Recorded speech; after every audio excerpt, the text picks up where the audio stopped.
आप सबका मेरे YouTube चैनल आर्यवन ऑर्गेनिक्स में हार्दिक स्वागत है। मैंने आर्यवन ऑर्गेनिक्स के नाम से एक food forest, natural food forest की इन दिनों में स्थापना की है।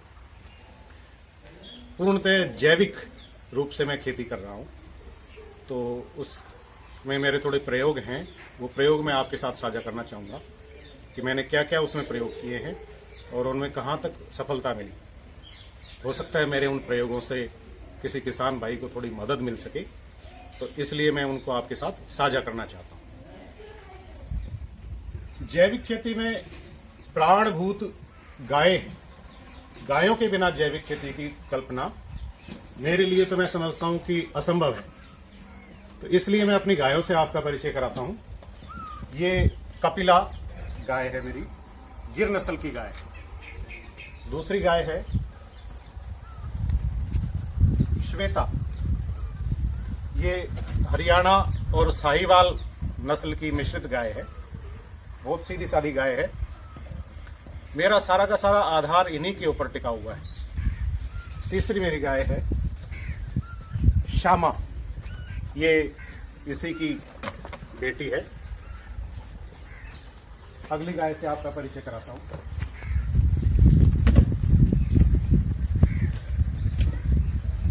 ये मेरी जो साहिवाल गाय है उसकी बेटी है। मेरी सारी की सारी जो जैविक खेती है वो इन्हीं के ऊपर आधारित है। सबसे पहले इन्हीं से शुरू होता है, इसलिए मैंने इन गायों से ही आपका परिचय कराया। वैसे भी गायों का दर्शन शुभ होता है। उसके बाद अगला जो मेरा होता है, जो काम है मेरे, मैं आपको वो दिखाता हूं।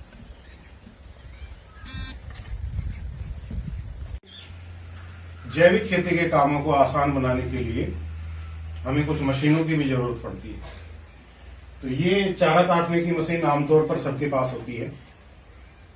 इससे मेरी गायों के लिए चारा काटा जाता है।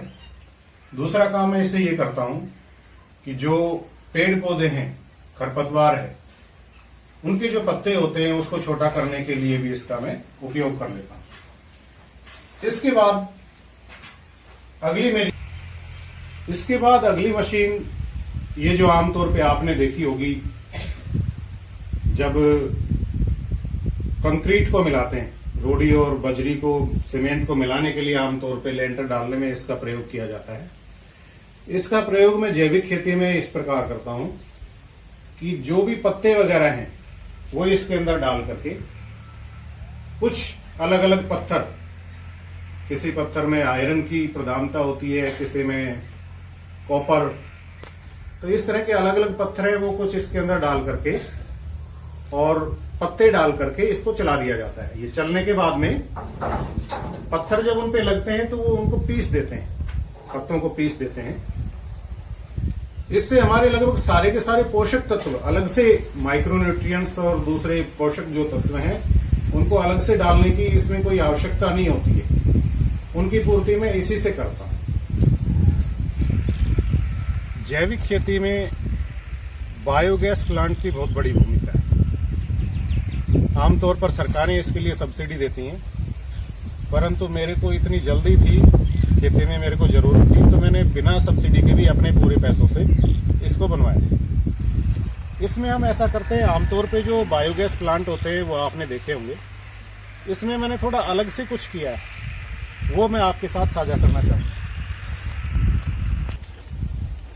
ये मेरा ट्यूबवेल है, इसमें से पानी आता है। इस पानी को हम इस टैंक में, ये जो छोटी टंकी है, इसके अंदर भर देते हैं। इसमें नीचे वाल लगा हुआ है। उसके बाद गायों का जो गोबर है वो इसमें डलवा दिया जाता है।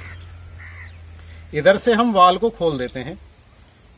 थोड़ा सा मिक्स करना पड़ता है, नहीं तो आमतौर पे ये सारा का सारा बह करके अंदर चला जाता है। उसके बाद ये इसका डाइजेस्टर टैंक है। बायोगैस प्लांट का ये डाइजेस्टर टैंक है। जो भी गोबर आता है वो इसके अंदर डिकम्पोज हो जाता है। वैसे डिकम्पोज होने में, जैसे हम बाहर डालते हैं गोबर को, तो 3, 4, 5, 6 महीने तक लग जाते हैं। लेकिन इसके अंदर 1 महीने के अंदर सारा का सारा गोबर डिकम्पोज हो जाता है। और इसमें से जो गैस होती है, बायोगैस होती है वो इस नलकी के माध्यम से हमारी रसोई में पहुंच जाती है। बाकी बचा हुआ जो गोबर है, डिकम्पोज होने के बाद में जो गोबर है वो इस टैंक में निकल के आ जाता है। आपने जो देखे होंगे बायोगैस प्लांट जो भी बनते हैं, सरकारें बनवाती हैं, जो भी डिजाइन है वो यहां तक है। गोबर यहां आता है, उसके बाद में इस स्लरी को ये निकाल करके डाल देते हैं। डालना पड़ता है हमें इसको बाहर, लेकिन मैंने इससे थोड़ा आगे और काम किया है। वो क्या किया है, इसके साथ में मैंने ये एक नाली बनाई, इसमें काफी ढलान है और ये नाली जाकर के इस टैंक में आती। तो सारा का सारा जो गोबर है, स्लरी जो डिकम्पोज हो गया, वो इस टैंक के अंदर आ जाता है। इस टैंक के बाद मैंने एक और अगला टैंक बनाया है। इन दोनों के बीच में ये दीवार है और दीवार के बीच में ये छलनी लगा करके फिल्टर बनाया हुआ है। इस फिल्टर से क्या होता है, जो इसका पानी है वो सारा का सारा छन करके और इस टैंक में आ जाता है। इधर वाले टैंक के अंदर सारा इकट्ठा होता रहता है। गोबर जो बच गया, जो मोटा गोबर बच गया थोड़ा बहुत, वो इसी टैंक के अंदर रह जाता है।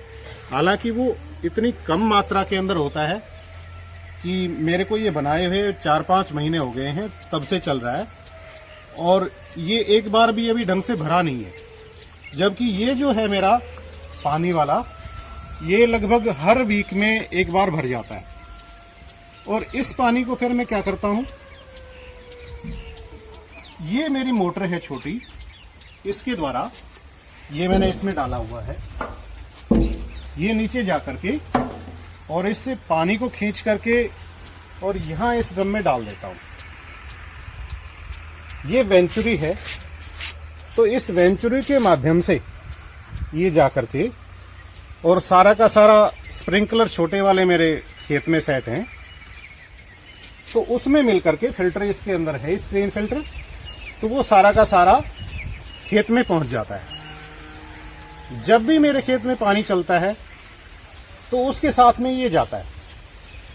इसमें मैं कभी कभी क्या करता हूं कि ये वेस्ट डिकम्पोजर मैंने बनाया हुआ है, इस डिकम्पोजर को भी मैं इस वाले टैंक में डाल देता हूं। तो इसका जो गोबर है उसको वो डिकम्पोज भी कर देता है और अगले वाले उसके साथ, आप जीवामृत कहिए या जो भी इसका छना हुआ वो है, उसके साथ में मिलकर के वो भी खेत में चला जाता है। मैंने मुख्य तौर पर अपने इस खेत के अंदर औषधीय पौधे, फलों के पौधे, इस तरह के प्लांट्स लगाए हुए हैं, लेकिन क्योंकि वो अभी छोटे थे तो कुछ और फसलें जो उन पौधों से नीचे रहें वो भी मैंने लगा दी हैं। संक्षिप्त में मैं थोड़ा सा आपको दिखाऊंगा। ये प्याज है और इस प्याज की ऊंचाई, ये मैं खड़ा हुआ हूं तो ये लगभग 2.5-3 फुट तक पहुंची है। ये सारा का सारा उसी का कमाल है जो मैंने आपको अभी पीछे दिखाया। ये सहजन और इसके साथ में मैंने ये सैंडलवुड लगाया हुआ है। ये इसके सैंडलवुड के होस्ट प्लांट का काम करता है। दूसरी बात ये कि ये मैंने लगभग 2 महीने पहले लगाया है, तो इसकी प्रोग्रेस बहुत अच्छी है। तना मोटा होने लगा है और इसने एक पेड़ का रूप धारण कर लिया है, एक पौधे से, और एक पेड़ की आकृति धारण कर ली है। बहुत अच्छी इसकी प्रोग्रेस चल रही है। ये कुछ गाजरें मैंने लगाई हुई हैं, तो इन गाजरों का भी अभी तो वैसे समय अभी खुदाई का आया नहीं है, लेकिन ये आप देख रहे होंगे कि इनकी ऊंचाई कितनी है। आमतौर पे मैंने कभी इतनी ऊंचाई गाजरों के पत्तों की देखी नहीं होगी। ये आप देख सकते हैं लगभग कितना ऊंचा तक पहुंच रहा है। तो मुझे उम्मीद है कि ये अच्छी फसल होगी। बाकी आगे की जानकारी, इसमें जो कुछ भी होता है, मेरे जो अनुभव होंगे वो मैं आपके साथ आगे शेयर करूँगा।